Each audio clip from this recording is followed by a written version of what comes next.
que por un problema. Y generalmente el problema se llama dolor. O el problema se puede llamar, quiero saber cómo están mis huesos. Viene por, quiero saber si tengo una osteoporosis. Pero el 90% o más viene por dolor. Dolor ya sea articular o dolor referido. Y la pregunta es, ¿qué tipo de dolor? Dolor somático, inflamatorio, mixtos. Eso es lo que tenemos que ver. Entonces, ¿qué evaluamos en el paciente? Vamos a evaluar la parte articular. ¿Cómo están las articulaciones? ¿Cumplen con movimiento? Sí, no. ¿Están con incremento de volumen? Sí, no. ¿Están frías, calientes? Hay dolor al movimiento, hay dolor al reposo. Tenemos que evaluar el aparato periarticular o yuxtaarticular, ligamentos, tendones, cápsula, bursas. Luego, evaluamos la musculatura, aquella que va a estar involucrada en el movimiento activo y pasivo del paciente. Y finalmente, la parte ósea, si tiene alguna deformación, tiene algún dolor muy puntual en el hueso, si el dolor está solo en la articulación o está en el hueso, en la epífisis, en la diáfisis, va a depender de lo que el paciente nos narre y lo que encontremos al examen físico. Pero recuerden, hay un problema y evalúo la articulación, región periarticular, región muscular y parte ósea. Entonces, tengo que ver el nivel de función muscular y voy a comenzar por ausencia de la contracción, puntuación 0. Contracción sin movimiento, puntuación 1. Movimiento completo pero sin oposición ni gravedad, o sea, no vence la gravedad, 2. El movimiento puede vencer la acción de la gravedad, 3. Movimiento con resistencia parcial, 4. Y movimiento de resistencia máxima, vamos a llamarle normal, punto 5. Y esto es importante porque esta disminución del movimiento puede estar dada por un problema de la articulación, como que pierde espacio articular, ejemplo clásico, una artrosis. Puede estar dada por una sinovitis, hay tan incremento de volumen en la articulación que ya no le da espacio para que se mueva la misma. O sea, tenemos una disminución por pérdida de espacio en la articulación, por destrucción de los elementos o porque se incrementa el líquido sinovial.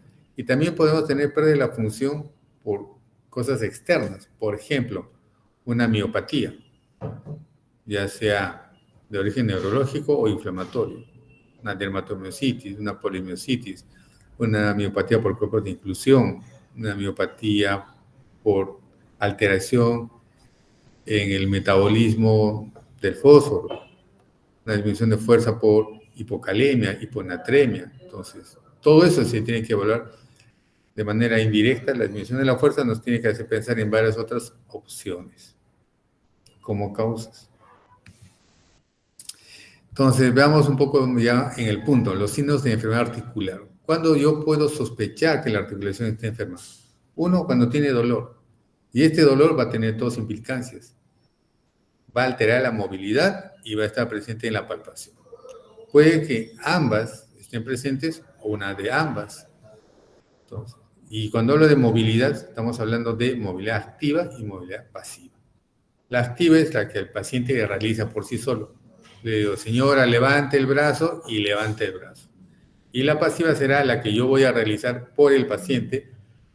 Por consiguiente, no va a tener que luchar contra la fuerza de la gravedad. Y el otro punto importante es ver signos de inflamación en la articulación, en aquellas que se pueden ver. Veremos si hay tumefacción, derrame articular, eritema y edema periarticular.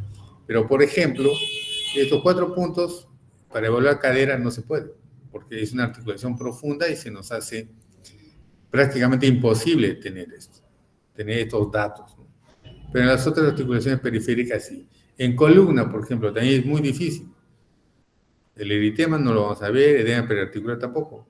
Recuerden que la articulación interapofisiaria es la que con mayor frecuencia se va a dañar en una columna y es interna, o sea, no podemos evaluarla.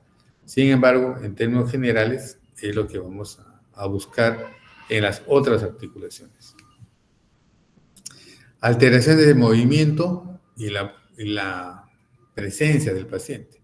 Aquí vemos una imagen donde tenemos un paciente de sexo masculino, una cifosis incrementada, una lordosis disminuida, una cadera en retropulsión, o sea, para atrás, unas rodillas en flexión, la cabeza por delante del hombro, tiene la posición de la cabeza adelantada. Lo normal es que la oreja esté a la altura del hombro, y acá vemos que está muy por delante. Entonces, obviamente acá ya tenemos que nosotros sospechar de algún problema estructural de columna.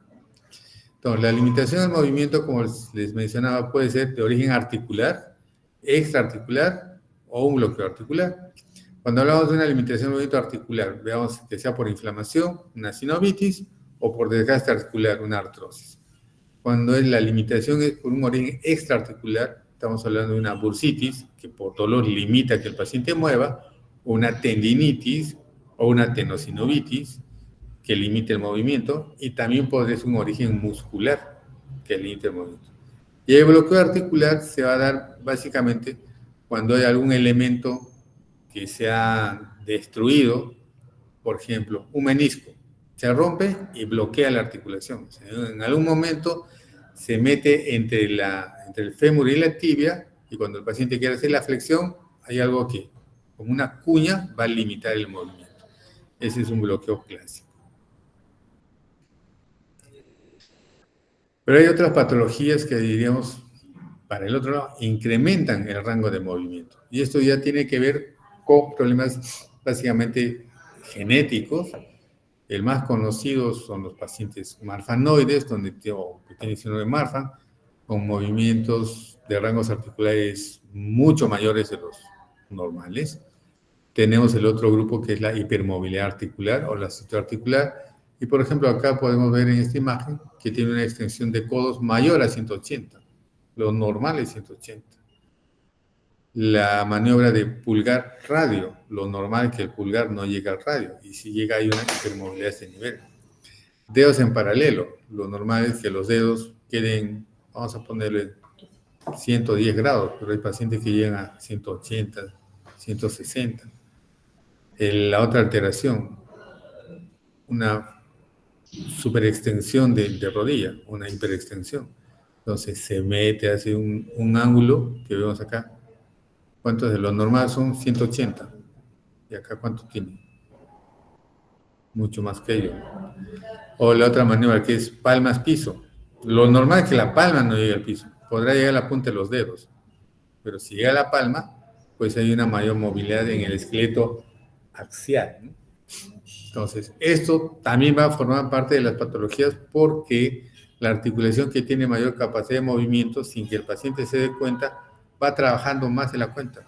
Se sobreesfuerza y va a producir dolor en un momento. Las deformidades articulares, y acá es importante tener en cuenta dos puntos. Si se pueden reducir, o sea, si pueden volver a su posición normal o no se pueden reducir. Entonces, las que no se pueden reducir, llamamos irreductibles, ejemplo clásico, artritis reumatoide, es porque el espacio entre los dos segmentos óseos, como podemos ver acá, se ha ido malogrando, se han destrozado y ya no tiene a dónde moverse. Perdió el espacio. Mientras, cuando es reductible, el espacio se va a mantener y los componentes periarticulares son los que se han dañado. Pueden tener de repente una pequeña como subluxación, pero uno jala y vuelve a su sitio la desviación cubital, por dar un ejemplo. Pues acá tenemos la artropatía de Yacoub, que es la representativa de una deformidad reductible, y las manos con desviación cubital, el dedo en cuello de cisne, ojal de botonero, que son las irreductibles que pertenecen a la artritis reumatoide. También es importante estos ruidos intraarticulares o extraarticulares. Si los pacientes vienen y nos dicen, doctor, me suena como canchita la rodilla, pues es una expresión que ellos tienen. Doctor, estoy crocante como una galleta, también lo suelen decir. Entonces, el origen de esos ruidos puede ser a nivel intraarticular o extraarticular. Estamos hablando que, por ejemplo, los ligamentos, los tendones pierden su uniformidad. Y recuerden que los ligamentos, más los tendones que los ligamentos, en un movimiento de flexión y extensión, se rozan, se soban sobre el hueso, sobre las bursas. Y al perder la uniformidad, al volverse ondulados, van chocando contra ese elemento y van a producir un dolor. A nivel intraarticular se puede dar por alteraciones a nivel del cartílago, que indirectamente también va a afectar a nivel extraarticular. Entonces encontramos los crujidos, que es un tono bajo, y múltiples, es como que más o menos suena crack, crack, crack, crack, crack. Tenemos el roce, que es de baja intensidad, son prolongados y se parecen más o menos cuando ustedes se rozan el cabello, como un velcro, algo así, el famoso pega-pega, más o menos de esa forma. Y el chasquido, que puede ser de tono alto y duración corta. Un chasquido es cuando uno doble, suena la rodilla y suena chas, clic. ¿No? El conejo podríamos ponerlo como un chasquido, pero eso es forzado, ¿no? Entonces, eso tenemos que evaluar. Entonces, la pregunta, ¿por qué acuden la mayoría de pacientes a la consulta con el reumatólogo? Y la respuesta es muy sencilla. Dolor articular con la movilidad o el reposo. Entonces, el paciente va a venir y va a decir, doctor, me duelen los huesos. Cuando uno repregunta, no le duele el hueso, le duele la articulación. Le duele bajo dos condiciones, en movimiento o en el reposo. Y algunos pacientes pueden tener en ambos momentos, en el movimiento y en el reposo. Por consiguiente, tenemos que partir por la definición. ¿Qué es el dolor? De acuerdo a la Sociedad Internacional o la Sociedad Internacional de Estudios del Dolor, es una experiencia sensorial y emocional desagradable. Aunque a veces dicen qué rico me duele, pero es desagradable.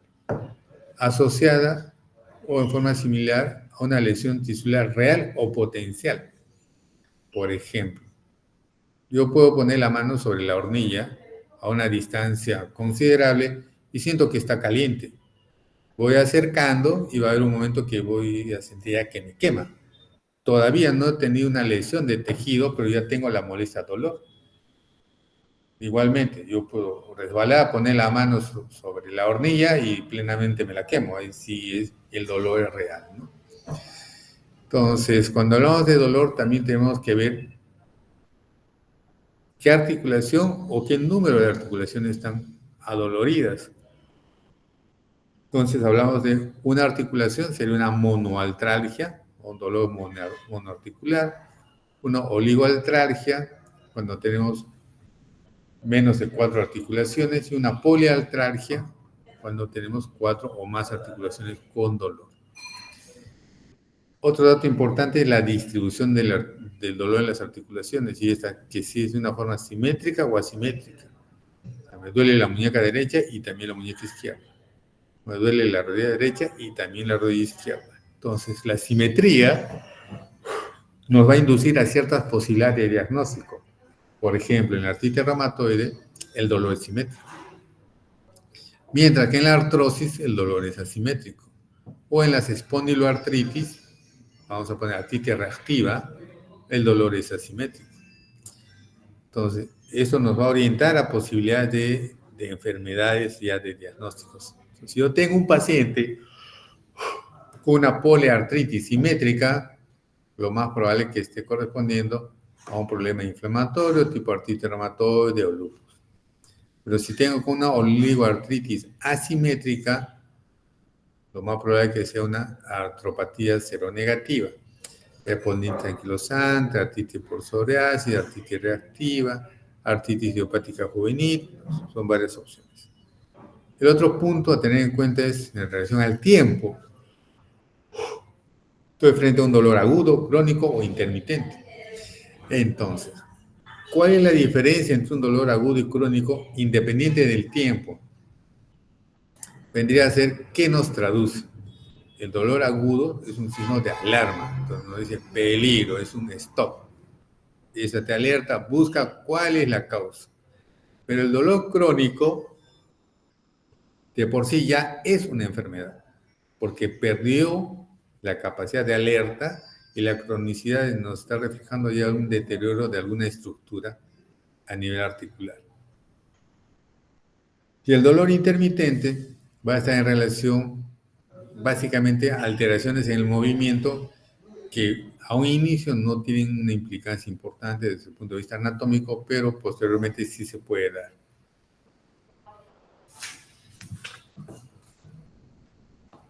Entonces acá les presento a vuestra amiga que se llama Alicia y que lamentablemente tiene una actitud de pecadora. Entonces la mnemotecnia para hablar de dolor es Alicia peca. La aparición del dolor es importante desde el momento, la ubicación, el tiempo, algún desencadenante. Es lo que tenemos que preguntar en aparición del dolor. ¿Cuándo apareció? ¿Cómo apareció? ¿Dónde apareció? ¿Bajo qué condiciones apareció? Me doblé el tobillo y me comenzó a doler. Entonces, ¿eso cuándo fue? Hace una semana. Bueno, hace una semana tuve una torsión de tobillo y apareció el dolor. Entonces es posiblemente un dolor agudo por el tiempo de enfermedad. La localización es importante porque nos va a hablar de qué estructuras potencialmente podrían estar comprometidas. La intensidad es para poder darnos una idea de qué tan limitante es el dolor en relación a la actividad que realiza la persona con esa articulación. Y también nos va a servir para hacer una comparación con la siguiente evaluación una vez que demos tratamiento contra este dolor. Las características es importante y como les decía a algunos compañeros suyos,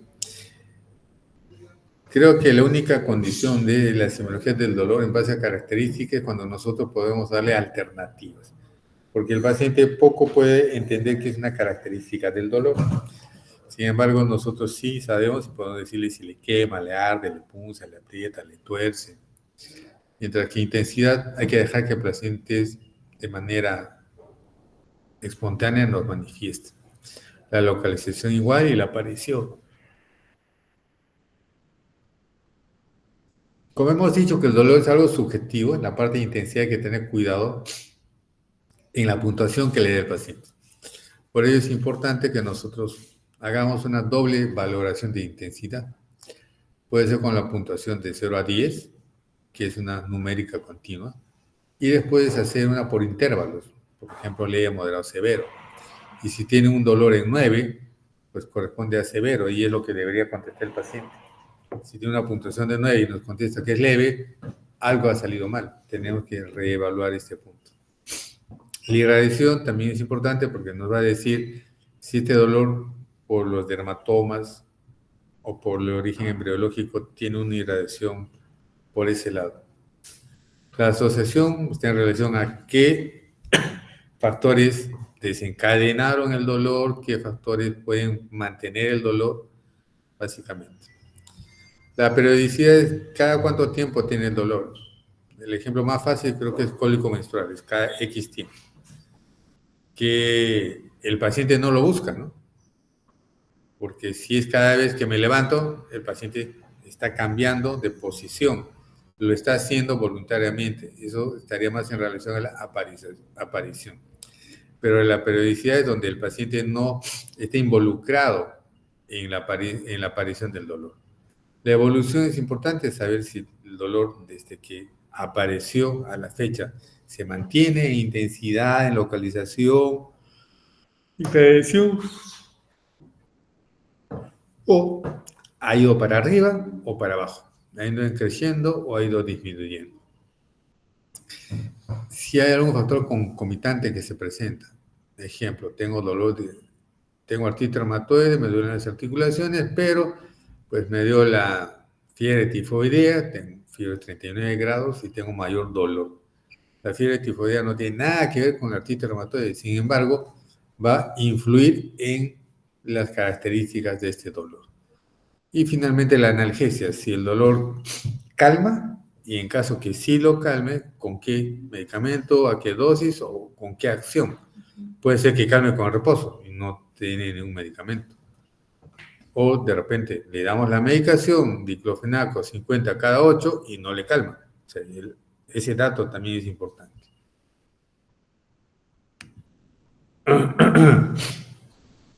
Entonces, cuando estamos frente al dolor, tenemos que ver algunas características del mismo, y eso nos va a definir si estamos frente a un dolor mecánico, que fundamentalmente el dolor mecánico aparece con el movimiento y desaparece con el reposo. Estamos frente a un dolor inflamatorio, donde su característica está presente en el reposo y disminuye con el movimiento. Estamos frente a un dolor neurogénico, que está permanentemente todo el rato, pero La sensación puede ser de frío, calor, electricidad o una mezcla de ambos. Estamos frente a un dolor miofacial, que es un dolor de características inflamatorias por la intensidad, pero responde a un patrón topográfico de un punto de inicio y un área que le está doliendo.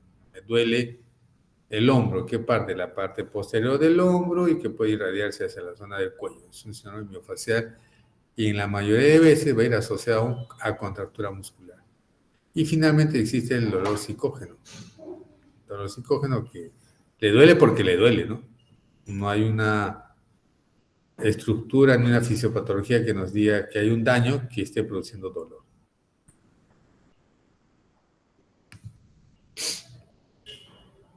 Entonces acá hay una diferencia entre el dolor mecánico e inflamatorio.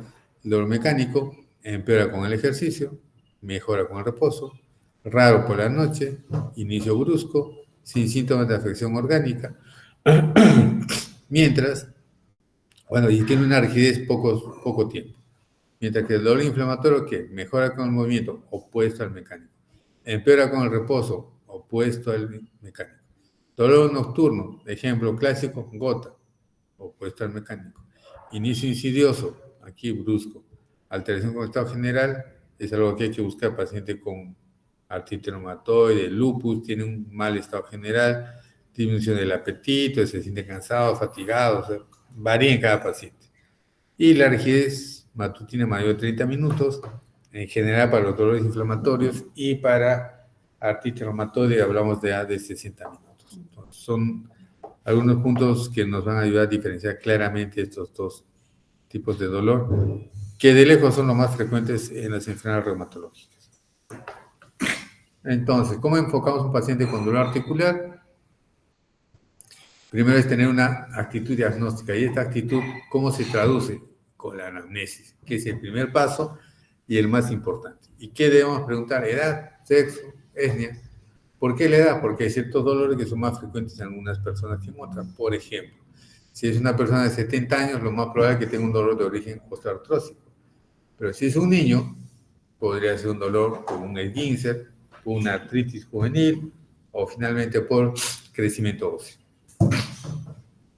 El sexo como dolor no tiene mucha importancia o implicancia, pero, por ejemplo, en una mujer joven que tiene dolor articular, podríamos plantear la posibilidad que sea parte de un lupus, paciente con lupus eritematoso sistémico.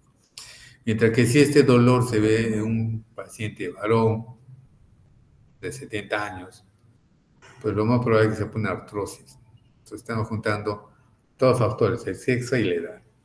La etnia, hay algunas etnias que podrían ser más proclives al dolor que otras, sí, y sobre todo eso, los antecedentes patológicos. Un paciente que tuvo una fractura de húmero, por más que lo operen, pierde su alineamiento del húmero. Entonces, los músculos que van por la corredera bicipital y la estructura del eje glenohumeral va a cambiar y va a tener dolores por esta causa. Bueno, ver si hay un proceso infeccioso, que de por sí es una infección dentro de la articulación o la tiene yuxtaarticular, podría producir una artritis sepsis.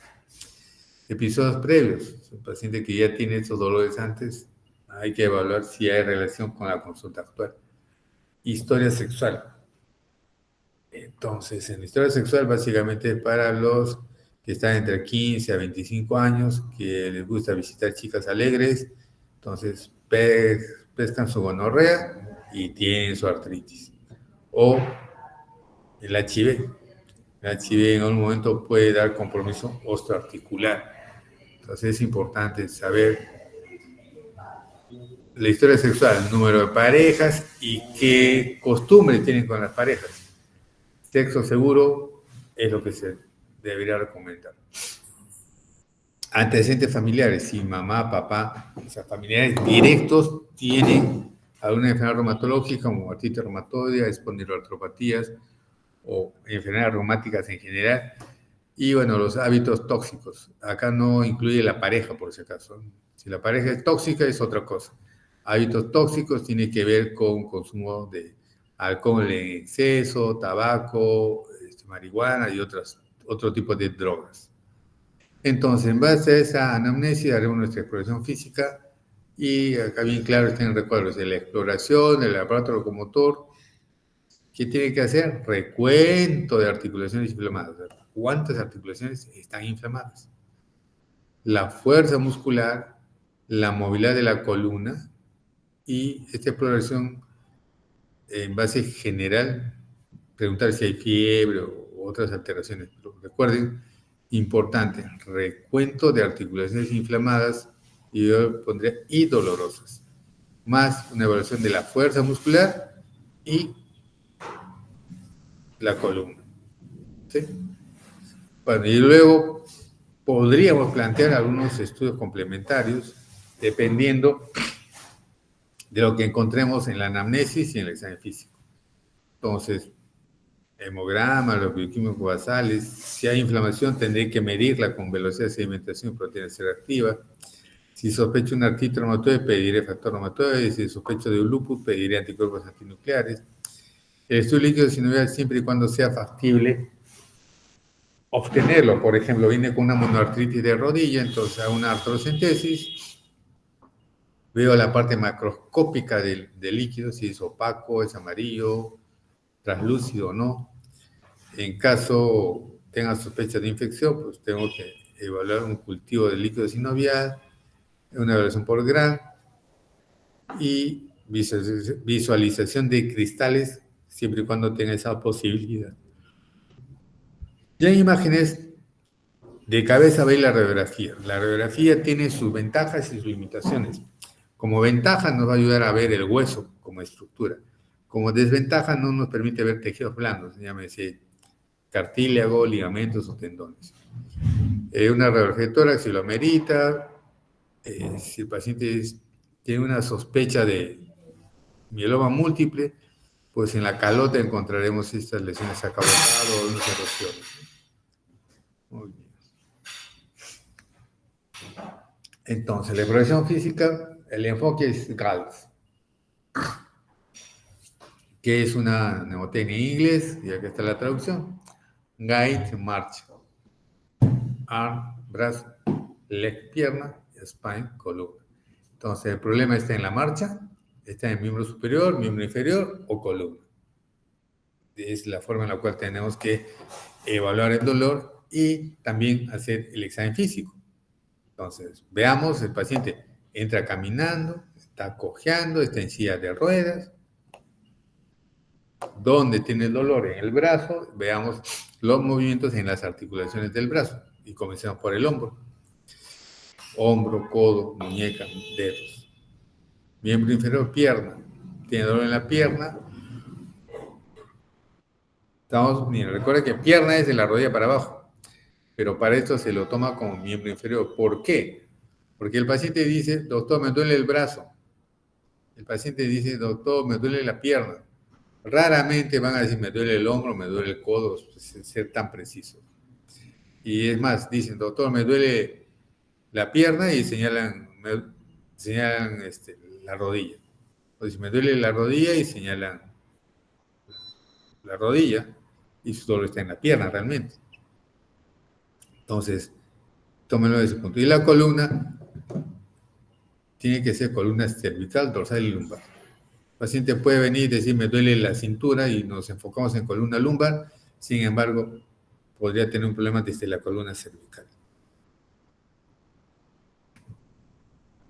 Entonces, recordar, por ejemplo, en el hombro algunas estructuras. Primero, que la articulación es una glenohumeral. Está la cavidad glenoidea y el húmero, y tiene una característica, que la cabeza humeral es muy grande para la cavidad glenoidea. Por consiguiente, para cumplir los movimientos y que la articulación no se pierda, no existe una subluxación o luxación del húmero en relación al omóplato, tenemos la cápsula articular que va a prolongar por donde van viendo el puntero la superficie articular. Elementos clásicos en la articulación del hombro, obviamente el húmero, en lo que es la cabeza humeral, la clavícula, que en el extremo distal se va a articular con el acromio, y en el extremo proximal se articula con el esternón. Entonces tenemos una articulación. Número 1, articulación verdadera. Número 2, articulación verdadera. Número 3, articulación verdadera. La número 4 es una articulación entre el omóplato y la pared torácica, región posterior. Una pseudoarticulación. Pero se la considera porque en algunos movimientos va a estar comprometida. Entonces, veamos, por ejemplo, algunas maniobras. Rascado de Aple, que dice: el paciente debe intentar tocar los bordes superiores e inferiores de la zona medial de la escápula. Pues acá tenemos la zona inferior, la zona superior. Aquí el paciente está haciendo un movimiento de abducción, perdón, de aducción y rotación interna. Entonces, si puedo o no hacer tocar la parte inferior de su omóplato, al evaluar abducción y rotación interna, ya tenemos una posibilidad de daño. Aducción. Hace una abducción del miembro superior y una rotación externa. Tengan en cuenta que estamos hablando en la imagen, el hombro izquierdo, y la proyección va a ser hacia el lado contralateral derecho. ¿Sí? También tenemos el signo de impairment o de NIR, que es cuando hay un, como le impairment, es como una pérdida de espacio, que se impacta, ¿no? Algo así. El paciente es un pinzamiento, ese es el término. El paciente va a estar parado, hay que estabilizar la escápula. Para estabilizar la escápula, ¿qué hago? El evaluador pone la mano sobre el hombro y se realiza una flexión del hombro. Va a ser positivo si el dolor en la región anterior, vendría a ser la cara anterior, acá está el brazo, y o lateral del hombro, en esta parte más o menos donde está la mano, hay dolor. ¿Y de qué nos habla? De una posibilidad de una tendinitis del supraespinoso y una bursitis subacromial. Entonces, la bursitis subacromial se va a dar porque el acromio, al hacer este movimiento, y vamos a retroceder acá, si yo elevo el miembro inferior superior, ¿qué va a pasar? Disminuye y la bursa que está aquí debajo del acromio va a ser presionada y va a tener dolor.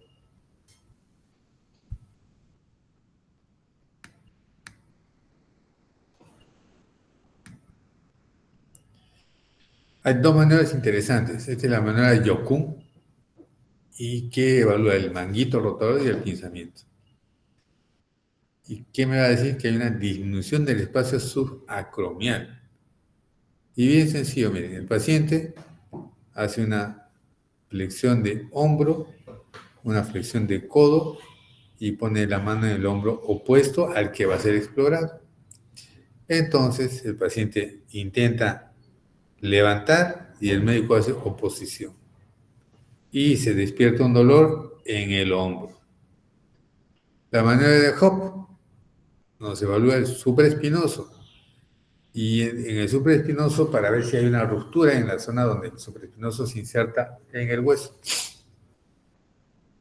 Entonces, miren, la paciente ha hecho una abducción, luego ha puesto el dedo para el pulgar para abajo, significa que ha hecho una rotación interna, y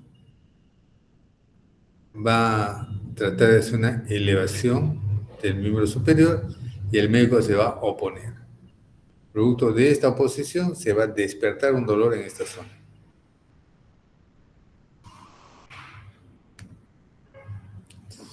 La maniobra de Paté y la maniobra de Herbert. La maniobra de Paté es algo parecido. Abducción de articulación del hombro, codo en flexión.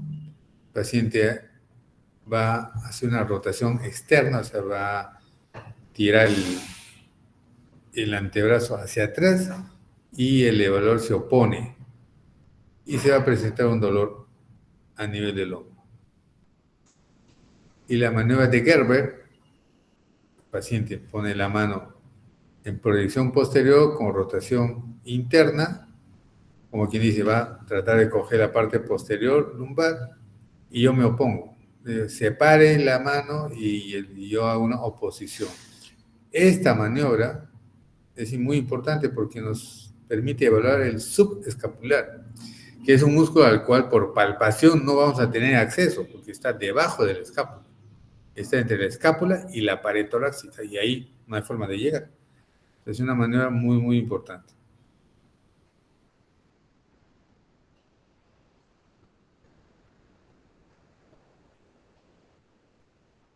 Ya. Ahora, la otra es la maniobra de Spitz y la maniobra de Jergensen.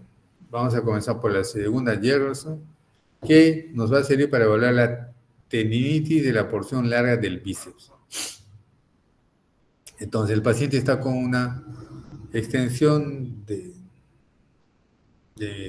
brazo, un codo en semiflexión, con la palma, como ven aquí, mirando para adentro, y va a tratar de hacer una rotación externa y yo me opongo. Y lo que hago es desencadenar un dolor en la porción larga del bíceps.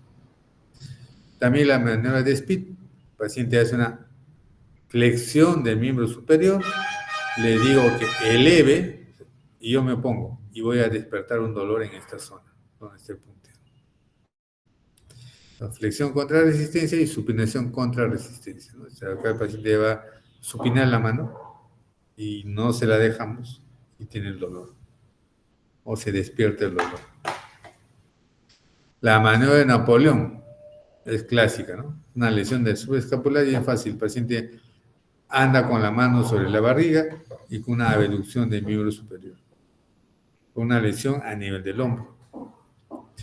Y la maniobra de Popeye, más que maniobra, es una observación. El paciente se le dice que haga la flexión y vemos, hay una bolita y esto nos está hablando de una ruptura de la porción larga del bíceps y se retrae. Si esto se evalúa la maniobra de Popeye en un paciente con un tiempo de enfermedad muy corto, de repente, 2 días máximo,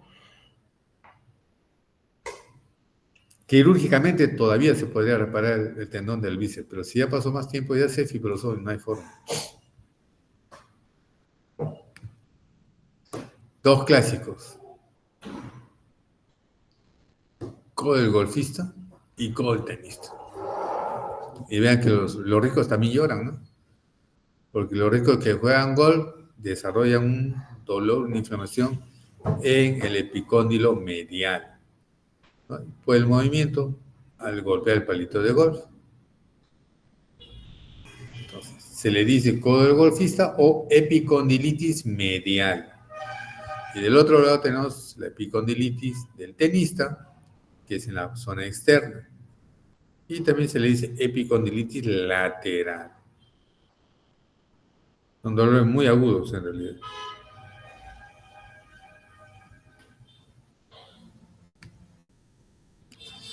Tenemos la evaluación de la mano. Y la mano tiene un montón de articulaciones, pero para hacerlo sencillo, vean por bloques. La articulación radiocarpal y las articulaciones interfalángicas proximales e interfalángicas distales.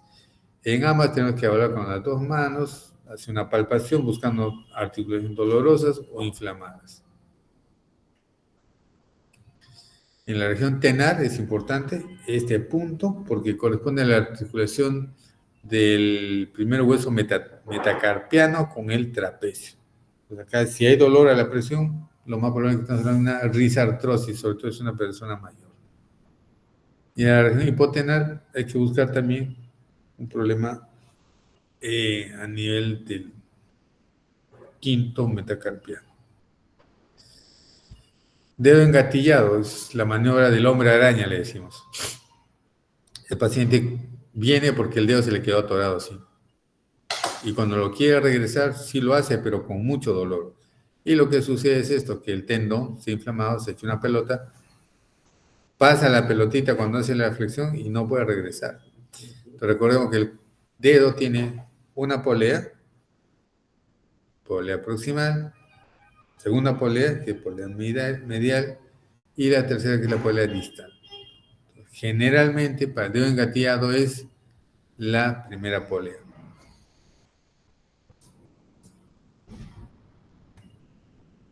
La osteoartritis, otra enfermedad. ¿Y cuál es la característica? Lo que estamos viendo acá. Los nódulos de Heberle, que es esta deformación en los dedos en la parte distal, que también se puede presentar como acá, desde el puntero, en la interfalángica proximal, y serían los nódulos de Bouchard. Acá podemos ver, aquí también. Producto de esta artrosis, el dedo en la parte distal puede tener una deviación cubital, pero es del segmento distal, no es de la mano en realidad. Y en la radiografía, ¿qué vamos a encontrar? Una disminución del espacio, sí, pero una disminución asimétrica, comparando con la artritis reumatoide, que la disminución es simétrica. Entonces, en otra artritis, la disminución del espacio articular va a ser asimétrico, siempre.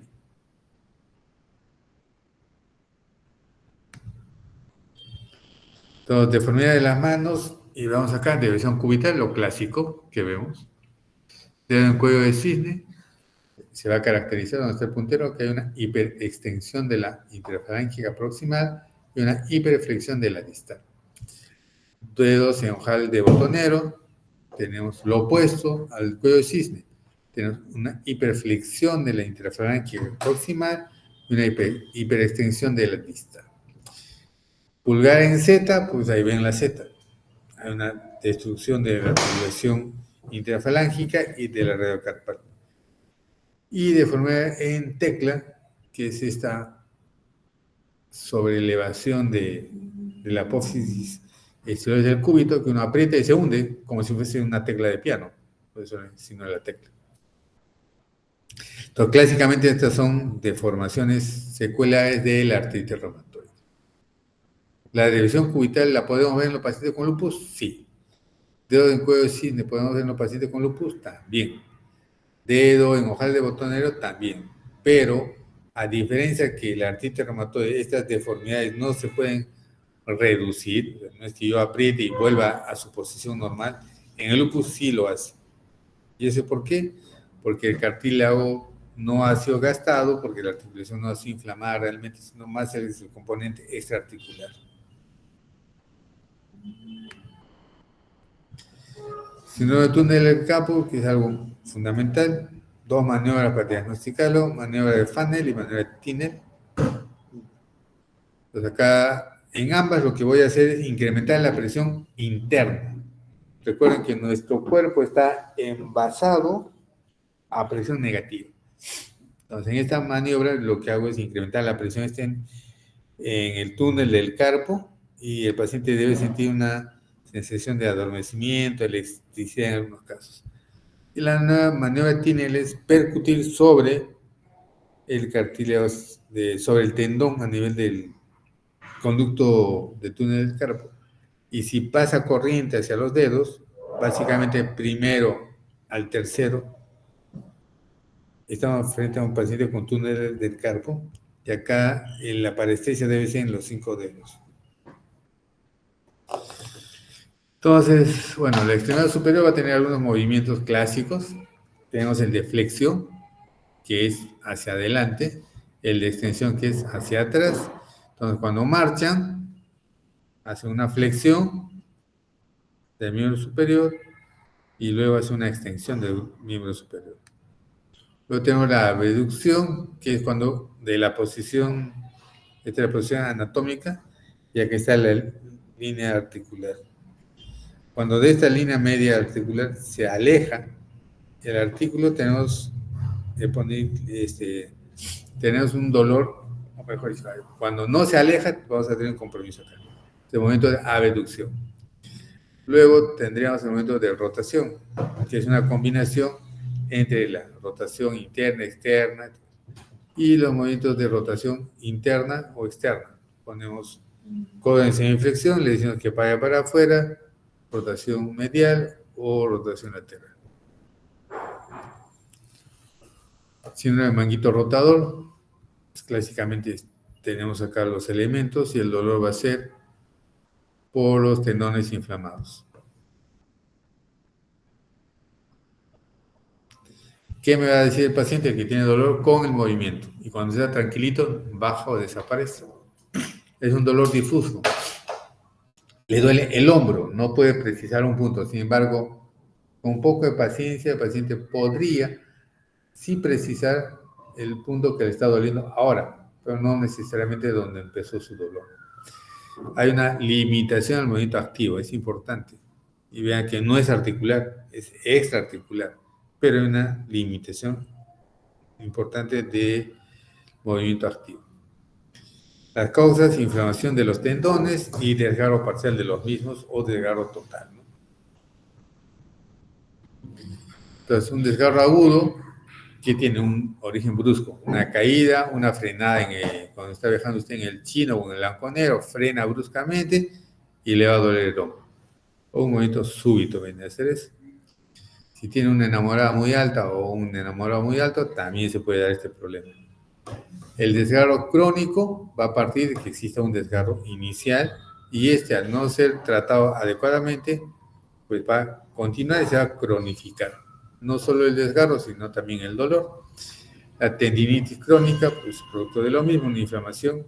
Cuando esto es crónico se le llama tendinosis. Y esta tendinosis o tendinitis crónica se va a producir un engrosamiento de las fibras del tendón. Y el síndrome de pinzamiento, lo que les decía, ¿no? El acromio sobre la bursa subacromial. Y creo que acá se ve mejor. Partamos por tipos de acromio. Tipo 1, 2 y 3. El 1 es el normal. Con esto debemos nacer la mayoría.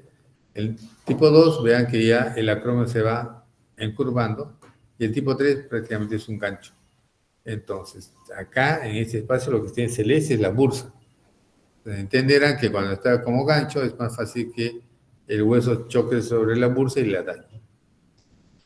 Si vemos el otro esquema, el húmero, aquí está la bursa, el tendón de supraespinoso y su bursa. Entonces se ve delgado, ¿no? Y es el punto donde cuando el paciente eleva el brazo, esto va a caer. Y por consiguiente el acromio va a presionar a la bursa. Es más o menos lo que vemos acá. Se va alejando el acromio, el húmero, y cambia la anatomía y se va a presionar acá.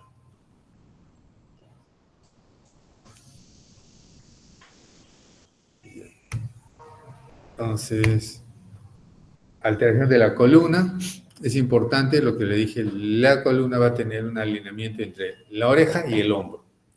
Entonces, si esto está por delante, estamos frente a una protracción, que más fácil le decimos el síndrome o el signo de la cabeza adelantada, o puede ir para atrás cuando hay una pérdida de lordosis cervical, por ejemplo, una espondilitis anquilosante. Movimientos de la columna cervical, clásicamente tenemos el que le decimos sí, no, sí, señor, no, señor, el que podemos lateralizar y el que hacemos la circunvolución. Flexión anterior-posterior, lateralización izquierda-derecha y la rotación derecha-izquierda. Tenemos, por ejemplo, que medir, ponemos a nuestro paciente contra la pared de espaldas, sin zapatos y los talones pegados a la pared, y medimos la distancia pared-occipucio, que debería ser 0. Entonces, esto es positivo, acá también positivo. Luego se mide la distancia mentón-esternón. Y si esta distancia es mayor, o sea, lo ideal es que se peguen, pero si esta distancia es mayor a 3 centímetros, podríamos estar hablando de una disminución en el movimiento, a la flexión y a la extensión también. Síndrome cervicobraquial, vamos a tener un compromiso cervical que el cervicranial sea el miembro superior. Tenemos que observar la columna y para eso el paciente va a estar, o sea, tenemos que evaluar una visión anterior, donde vemos altura de los hombros, si la cabeza está centrada, longitud de los miembros superiores. La posterior, igual, vemos altura de los hombros, miembros inferiores, y acá sí vamos a ver un poco por encima de la truza. Más o menos donde está el punto rojo terminan las costillas. Y un poco por encima de la truza termina la cresta ilíaca posterior. Entonces, entre la última costilla flotante y la cresta ilíaca posterior superior hay un espacio. Y el espacio donde está el puntero va a estar ocupado por un músculo que se llama cuadrado y que se contractura con mucha facilidad. Nosotros vamos a encontrar más pacientes con dolor dorsolumbar por dolor en el cuadrado lumbar que por las otras posiciones. En la visión lateral tengo que ver si la lordosis y la cifosis son adecuadas. Entonces, veamos acá. Una columna sana, escoliosis dorsal, escoliosis lumbar, una escoliosis dorsolumbar y una escoliosis dorsolumbar, ¿no? Con curvatura. Entonces, son los tipos de escoliosis que se dan. Esto lo pasamos ya. Y tenemos que hacer algunas maniobras cuando sospechamos de problemas de la columna. Entonces, uno es la expansión torácica. En los varones sobre las tetillas y en las mujeres debajo del seno se pone la cinta métrica y que haga una inspiración. Bueno, podemos iniciar con una expiración forzada, o sea, que bote todo el aire que pueda. Y entonces esta circunferencia va a disminuir, ¿no? Porque ya no hay aire. Y luego se le dice que tome todo el aire que pueda. Y se vuelve a llenar de aire y más sustancias para el estudio. Entonces, expiración forzada, inspiración forzada. La diferencia debe ser mayor de 5. Movimientos de la columna en general, pues clásicamente de flexión. ¿Quién se flexiona? La columna lumbar, no la dorsal. La lateralización. ¿Quién se lateraliza? La columna lumbar, no la dorsal.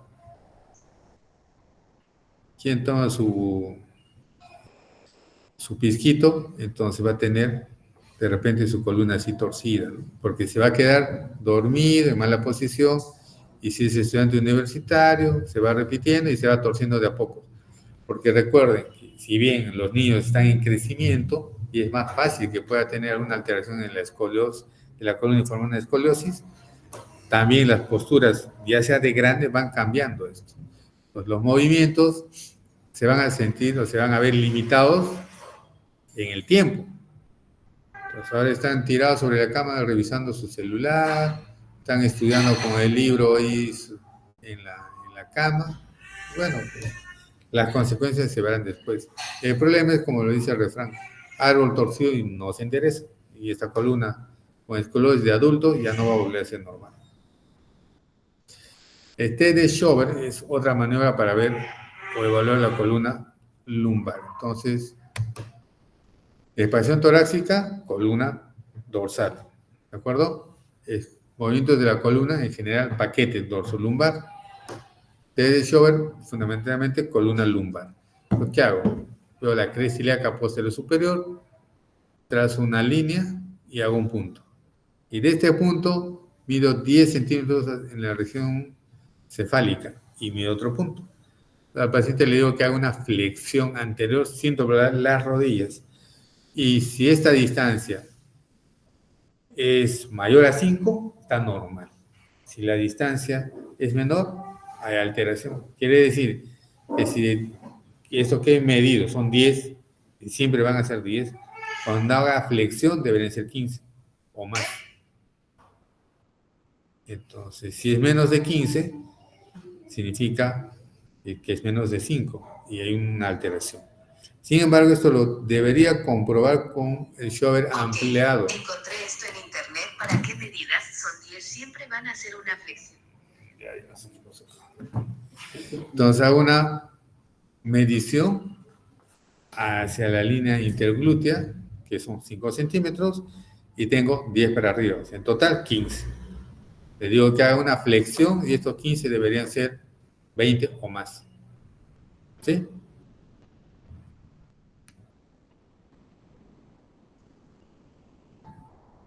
Ya ven que es 10. Uy, no sé si por aquí es aquí. A ver. 5, son 15, 20 o más es lo normal. ¿Sí?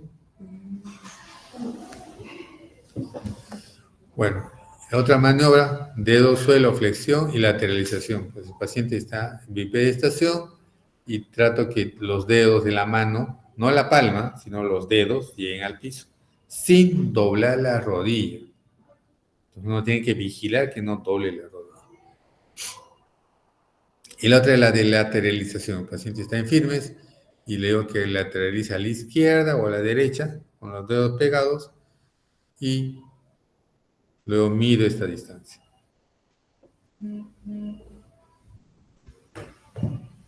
Ya está. Y mido la parte lateral también, el desplazamiento sobre el muslo. Que lo ideal es que sea 10 centímetros o más.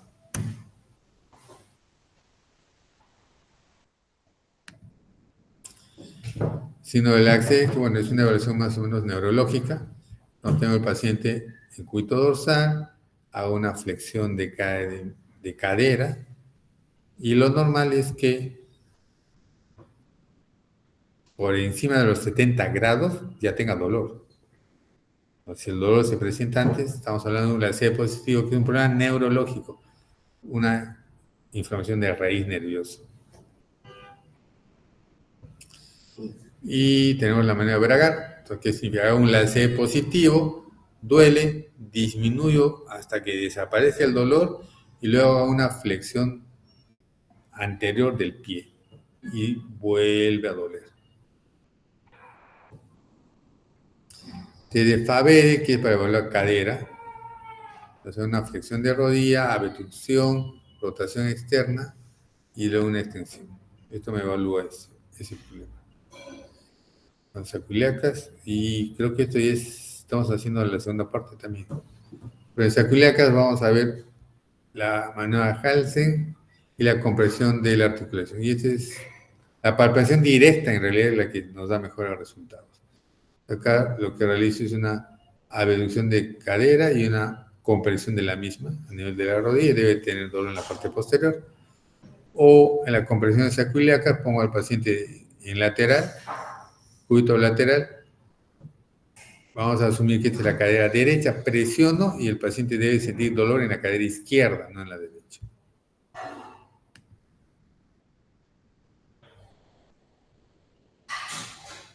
Desde Guillet es un dolor, como dice acá, en la bajar el pulgar del lado sano con la flexión de la cadera. Entonces, es lo que se presenta acá, dolor al palpar esa zona de la articulación sacroiliaca más o menos.